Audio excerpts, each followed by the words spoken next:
Salam, salam damai sejahtera untuk kita semua. Semoga kita tetap sehat dan selalu bersuka cita.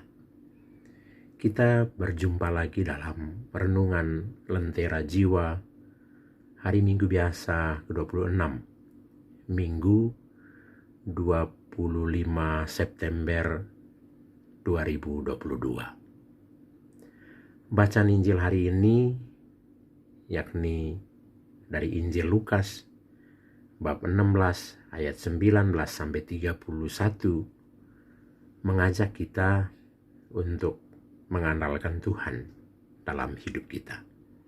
Kisah tentang orang kaya dan Lazarus merepresentasikan dua sikap manusia yang kontradiktif, yakni manusia yang mengandalkan Tuhan, manusia yang hidupnya sangat bergantung pada Tuhan, dan manusia yang mengandalkan kekuatan atau kehebatan diri sendiri atau mengabaikan Tuhan dalam hidupnya. Diberkatilah orang yang mengandalkan Tuhan, yang menaruh harapannya pada Tuhan. Lazarus berada di surga bukan karena dia miskin, tetapi karena dia selalu mengandalkan Tuhan dalam hidupnya. Sedangkan orang kaya, ia sengsara di neraka bukan karena ia kaya, tetapi karena dia mengandalkan diri, mengandalkan kekayaan selama masa hidupnya di dunia.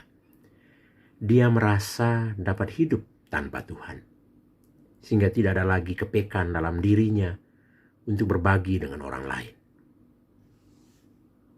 Saudara-saudari terkasih, tanpa sadar kita pun mungkin berlaku seperti orang kaya yang diceritakan dalam Injil Lukas hari ini.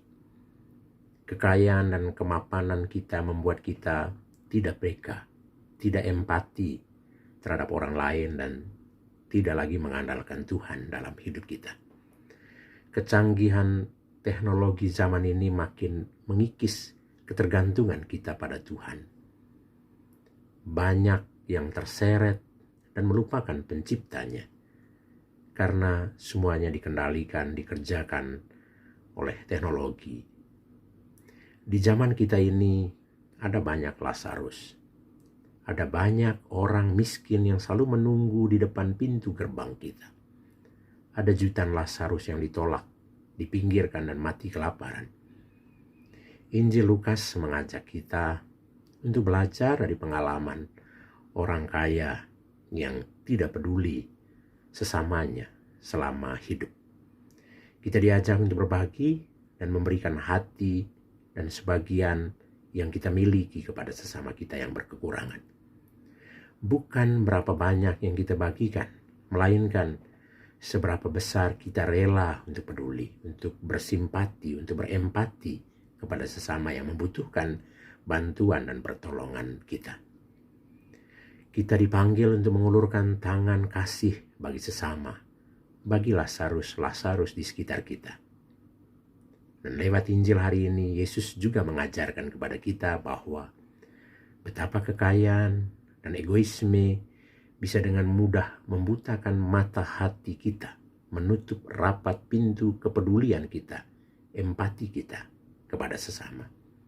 Kekayaan bisa mengungkung kita untuk peduli hanya kepada diri kita sendiri, untuk memiliki dan menikmati hal-hal terbaik tanpa peduli dengan orang lain.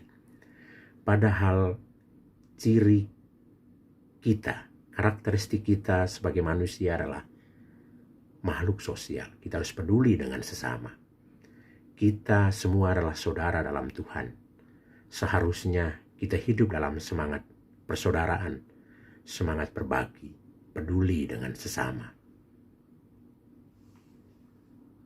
Saudara-saudariku terkasih, ciri kita sebagai makhluk sosial selalu berprinsip bahwa saya ada karena yang lain ada.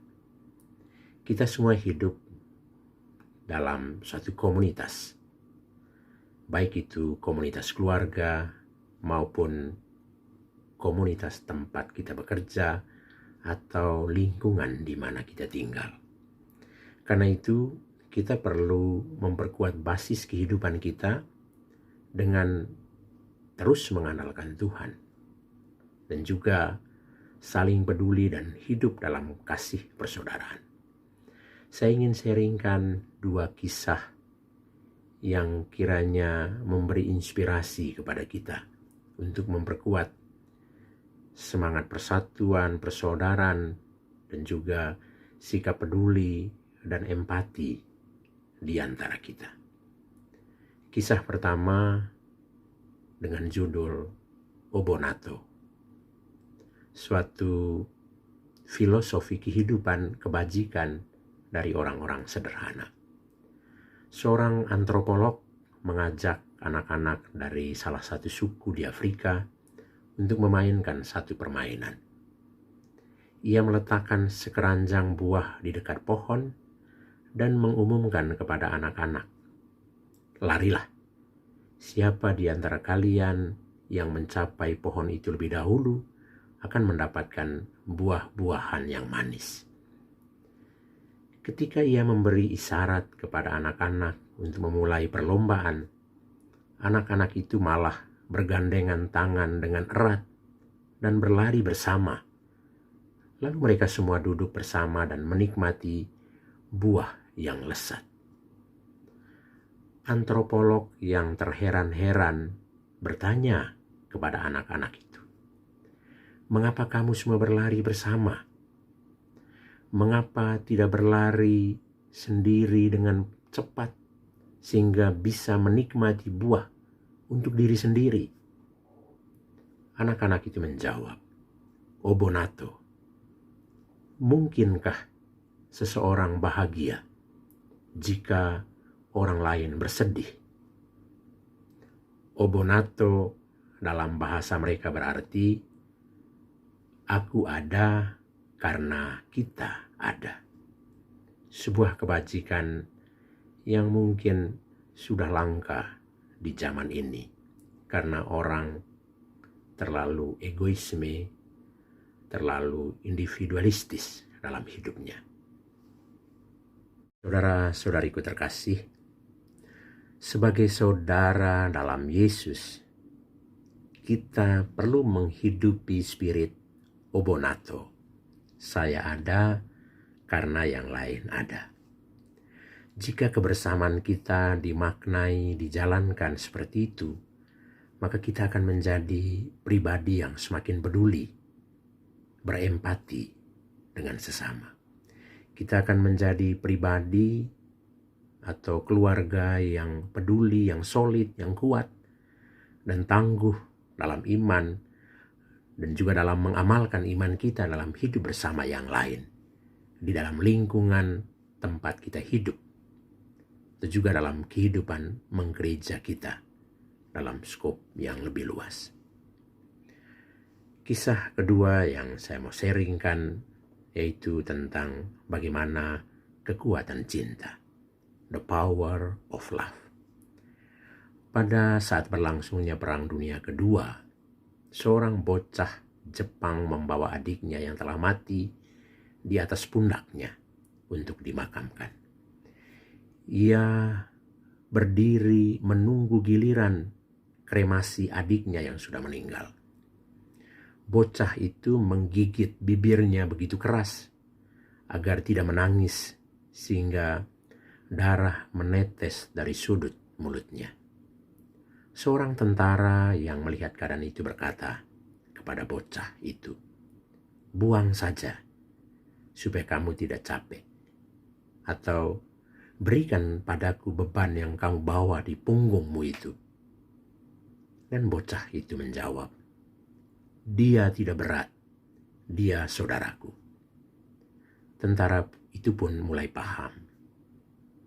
Dan di Jepang bahkan sampai hari ini, foto bocah yang menggendong adiknya yang sudah mati itu digunakan sebagai simbol persatuan, simbol kekuatan, simbol ketangguhan, daya juang yang luar biasa, sikap pantang menyerah.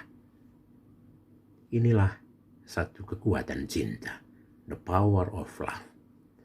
Kasih sayang antara adik dan kakak bukanlah sebuah beban, melainkan berkat yang saling melengkapi. Tetap kuat untukku, untukmu, dan untuk kita. Kebajikan dan kebersamaan adalah tanda kasih sejati dalam hidup kita setiap hari. Saudara-saudariku terkasih, alangkah indahnya kisah seorang bocah yang menggendong adiknya yang sudah mati menjadi moto hidup kita, baik sebagai pribadi atau kita yang hidup dalam keluarga atau apapun status hidup kita. Dia tidak berat, iya, saudaraku. Jika dia jatuh, saya angkat. Jika dia capek, saya tolong. Jika dia lemah, saya kuatkan. Jika dia salah, saya maafkan. Jika seandainya saja semua orang meninggalkannya, akan aku bawa dia di atas pundakku. Sungguh dia tidak berat. Dia, saudaraku. Kasih sayang antara sama saudara, antara keluarga, bukanlah beban, tetapi berkat untuk saling melengkapi, untuk saling menyempurnakan dalam hidup. Marilah sama saudara-saudariku terkasih, teruslah mengandalkan Tuhan dalam hidup. Tuhan adalah sumber kasih sejati. Dia telah mewariskan kasih sejati itu kepada kita. Dia telah peduli, bahkan sampai mengorbankan diri untuk kita, disalibkan, karena kasih-Nya yang tanpa pamrih kepada kita. Marilah kita terus berbuat kasih, berbuat baik, dengan sikap peduli dan empati, khususnya peduli dan empati terhadap sesama yang lemah, yang miskin, yang tak berdaya dalam hidupnya. Berbuat kasih dan cinta menjadi panggilan dan sikap dasar kita sebagai murid-murid Yesus. Sebab seperti kata Santa Teresa dari Kalkuta, we can all do great things, but we can do small things with great love. Kita semua tidak bisa melakukan hal-hal besar, tetapi kita dapat melakukan hal-hal kecil dengan cinta yang besar. Selamat berhari Minggu untuk kita semua. Tuhan memberkati kita. Amin.